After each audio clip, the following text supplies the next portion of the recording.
Hello, my name is Claude White, and as you know, today is the 10th anniversary of the death of Michael Joseph Jackson. Now, obviously, he was known as the King of Pop, but in my opinion, he was much more than that.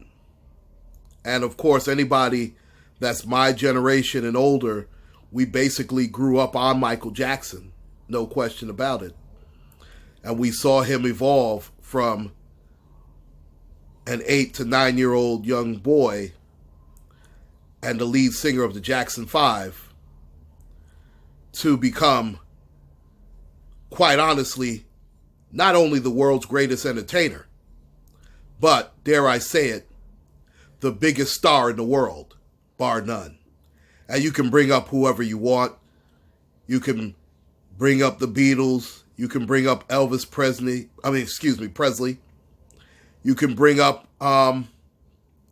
guys like Nat King Cole, who paved the way. Obviously, James Brown.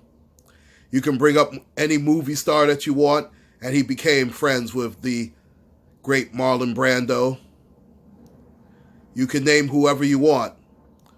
But trust me, especially from the late 80s to, I would say, the mid-90s and beyond, there was no bigger star than Michael Jackson.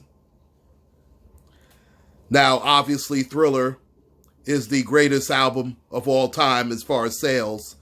I mean, they've tried to say that the Eagles' greatest hits album. Listen, that is a different album. That is a greatest hits album. And it's still now not bigger than Thriller.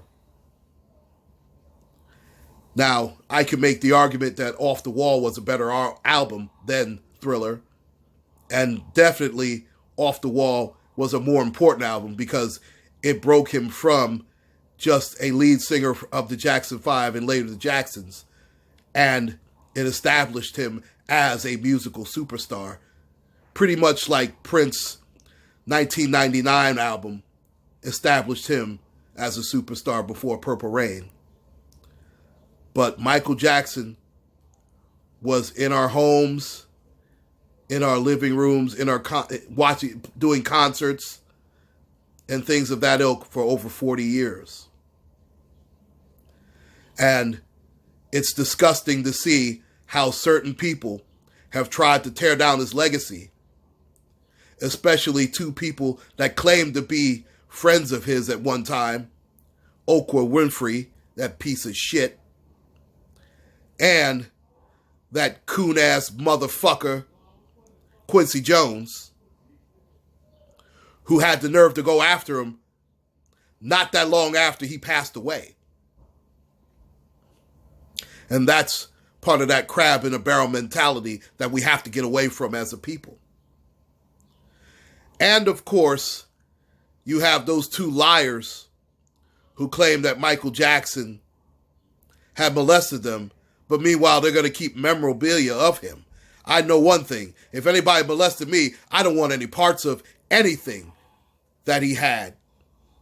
I don't give a damn how famous he was. But we have to ask ourselves 10 years later, is the world a better place without Michael Jackson? Oh, we know damn well it's not. And Michael Jackson, on behalf of the millions and billions of fans that you have, yes, and I said have because he still has them, trust me, around the globe, rest in power, and long live the king. Take care and God bless, ladies and gentlemen. My name is Claude White, and I'll be back again very soon.